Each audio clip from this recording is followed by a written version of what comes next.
So as we start up today, and the echoes of last night's draft lottery are still going on while the Blues and the Predators just started. So once this video's over, I'm going to go watch that. I did see the pregame show and how excited Nashville is, and I'm happy for Nashville that they're excited, and I hope that they do well.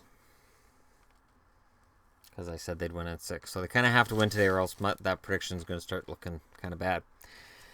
So I decided to do what I was asked last night. A couple people asked me if I was going to do a mock draft. I thought, yeah. In most years, you can look at a mock draft and say, okay, so this is how it should go. So I looked at numerous different sites. I looked at numerous different sources, and I was like, okay, so the NHL has these guys ranked here. TSN has these guys ranked here. Sportsnet has... And there's no consensus. The only consensus seems to be Nolan Patrick, Nico Hischier, and outside of that, it's a free-for-all. That might be where fans get upset if they're Canuck fans, they're Arizona fans, even Buffalo fans right now could be kind of upset if you think about it. But in reality, this is where if you have a good scouting staff, they shine.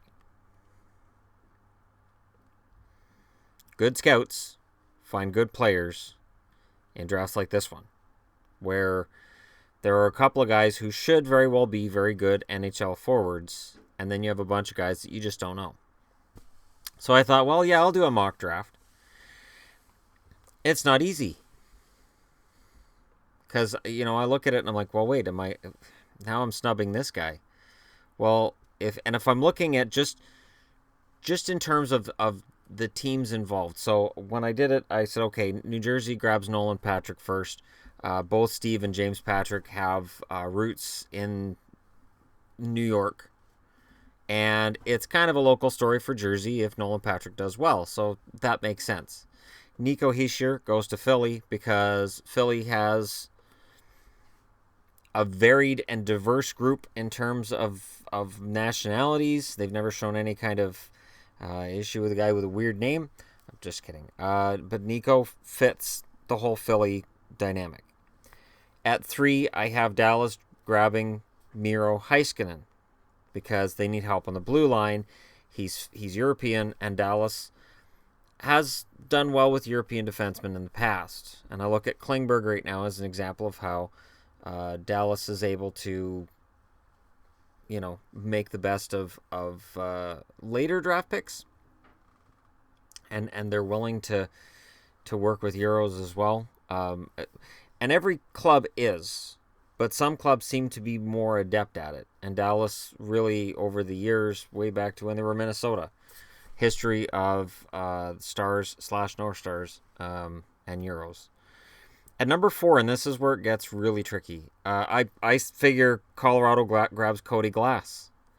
And I figure Cody Glass, he's out of Portland. I figure if Sakic's still the GM, he's going to look at this kid, West Coast, that he'd have a WHL lean in terms of what he's looking for.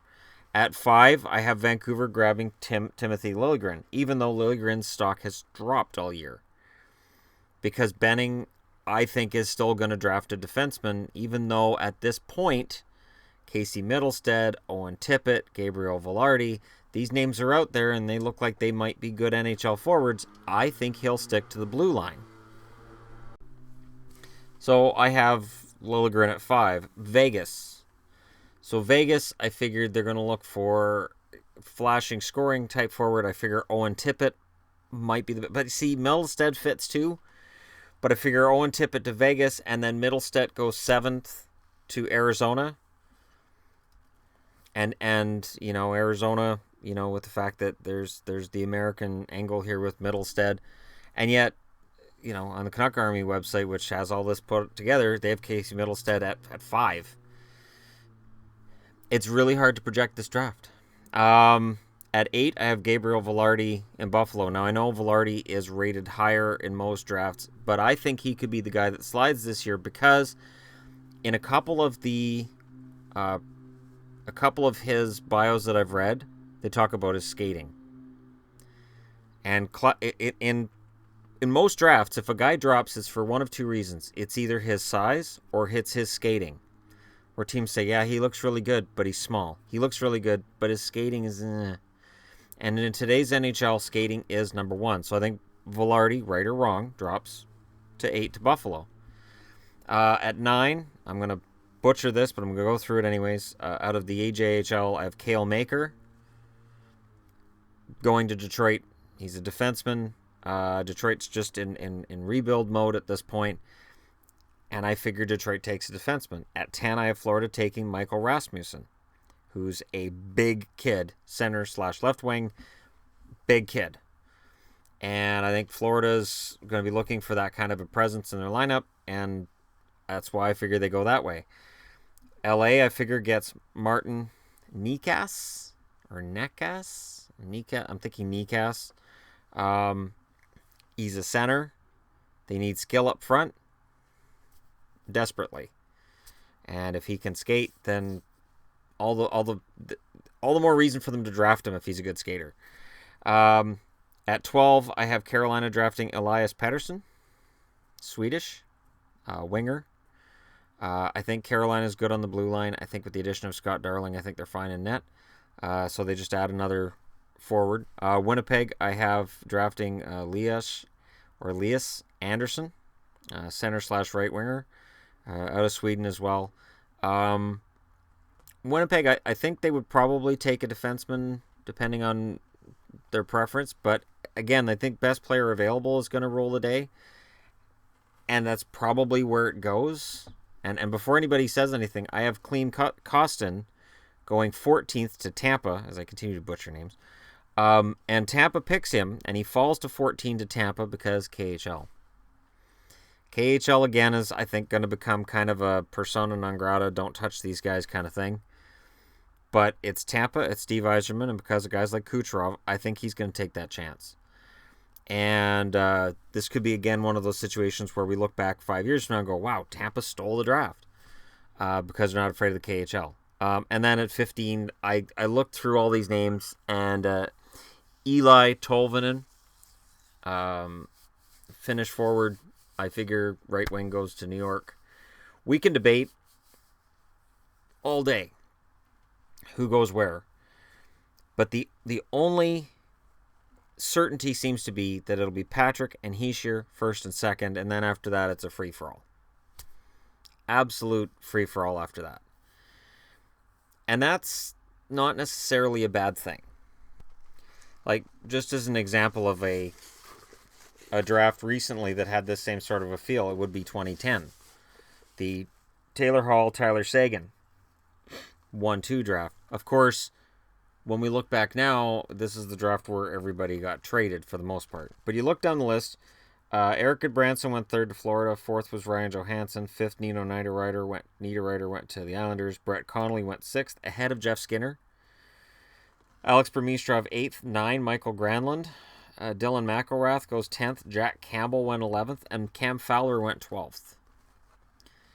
Jaden Schwartz was drafted after Brandon Gormley. Gormley was 13. Jaden Schwartz was 14.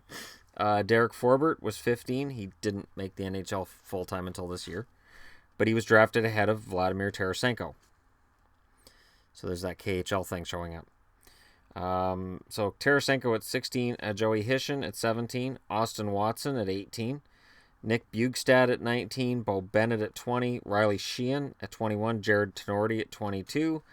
Mark Pissick at 23. Kevin Hayes, the good Hayes brother, at 24. Quentin Howden at 25. Evgeny Kuznetsov at 26. So again, we're not drafting him. He's KHL. We're going to draft a certain thing from North America. It can come back and bite you. 27, Mark Vicentin. 28, Charlie Coyle. 29, Emerson Edom. And 30, Brock Nelson. So that's just as an example. And I'm trying to find, like, now if you're going to look at week drafts, okay, you are going to look back at probably 1998. And, of course, 1998 was the year that Vinny Lecavalier was drafted to be the Michael Jordan of hockey, as was said at the time by a very ill-informed owner. Number 2 was David Legwand to Nashville. That was their first ever draft pick. 3, Brad Stewart went to San Jose. Brian Allen went 4th to Vancouver. Vitaly Vishnevsky went 5th to Anaheim. Rico Fata went 6th to Calgary. Manny Malhotra went 7th to the Rangers. 8th was Mike Bell to Chicago. 9th was Mike Rupp to the Islanders. 10th was Nick Antropov to the Leafs. And then from there you go Jeff Harima. But Alex Tanguay was there at 12th. Michael Henrik was drafted by the Edmonton Oilers at 13th. Never made the NHL. Patrick DeRochier, a goaltender, was drafted 14th by Phoenix. Matthew Chouinard, a goaltender, was drafted by Ottawa at 15. Eric Chouinard was drafted at 16 by Montreal. Martin Skula at 17 by Colorado. Dmitry Kalinin at 18. Robin Regeer at 19. Scott Parker at 20. Matthew Biron 21. Simon Gagne 22. Gagne had a decent career. Milan Kraft at 23. Christian Bachman at 24. Yuri Fisher at 25. Mike Van Ryn 26th. And then 27th was Scott Gomez. There are good players in every draft. This draft, I don't put it in that category. But like people ask me about, well, what about Callan Foote? Callan Foote could be a very good defenseman in the NHL. I didn't have him in my top 15. Would I be surprised if one of the teams in the top 15 drafts him? Absolutely not. Would I be surprised if Colorado drafted him at 4? That would be a shock. But every draft has people in it who become gems. For instance, Tampa in the 3rd round drafts Brad Richards that year to play with LeCavalier. You could argue Brad Richards was a better forward than LeCavalier at certain points in their careers. And that was the number 64 draft pick. Mike Fisher was drafted 44th overall by Ottawa that year. Sean Horkoff, 99th overall. Brian Gionta, 82nd overall. Francois Beauchemin went 75th overall to Montreal. Montreal picked up Ribeiro at 45. Michael Ryder went 216th to Montreal. Andrei Markov went 162nd to Montreal. This is what I mean. If you're confident in your team's scouting staff, whatever happened in the draft lottery yesterday only determines those top 3 spots. Only determines how everything falls in the top 15 after that positioning. Certain organizations are able to find gems in later rounds. And very often, as is the case in 1999, where Henrik Zetterberg went 210th to Detroit, he was a little better than the number 1 draft pick that year, Patrick Steffen. And in 99, you had the Sedins go 2-3, but after that you had Pavel Brendel, who was supposed to be an explosive talent. Remember before he came up, it was like, well, he's a little lazy, but he's going to be explosive.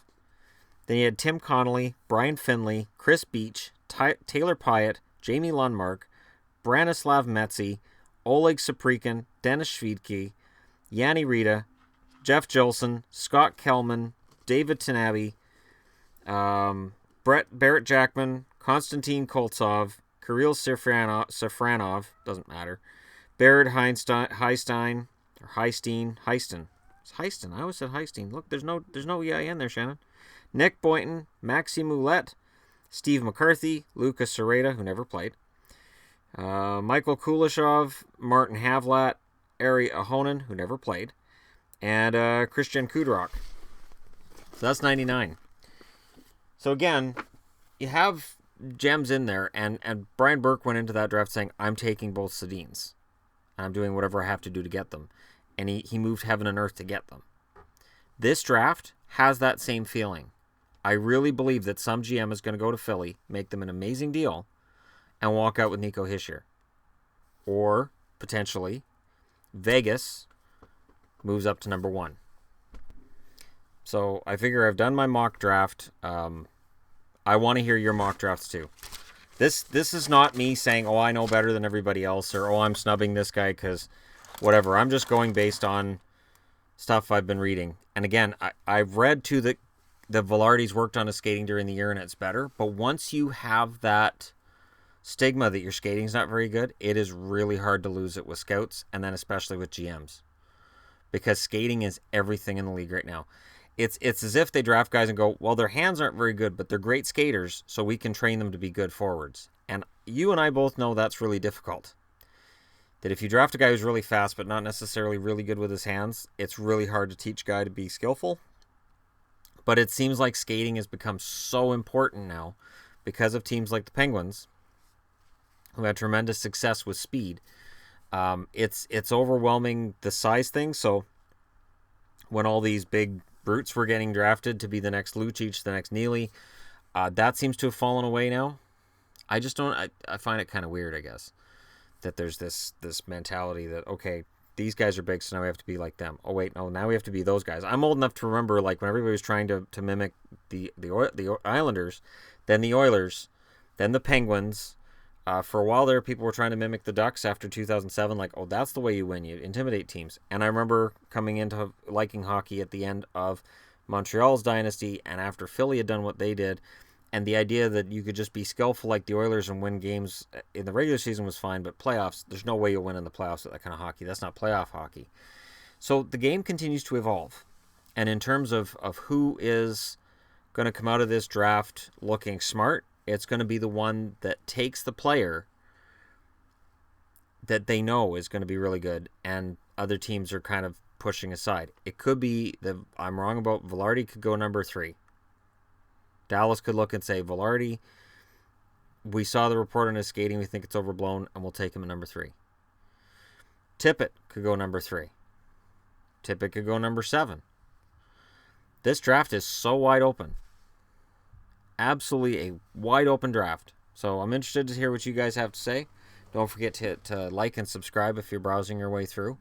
And I would like to thank you guys for making the draft lottery video last night a success.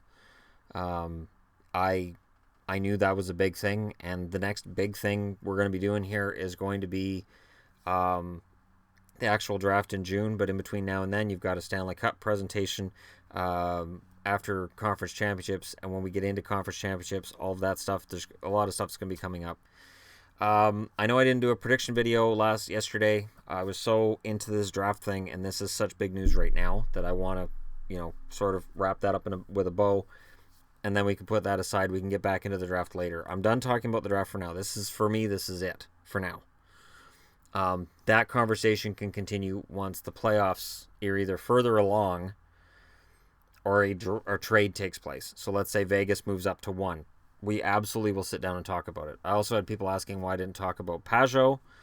If you watched the start of that video yesterday, the stream on the 2017 draft lottery, I was watching that game, and I made comments about Pajot and what he had done.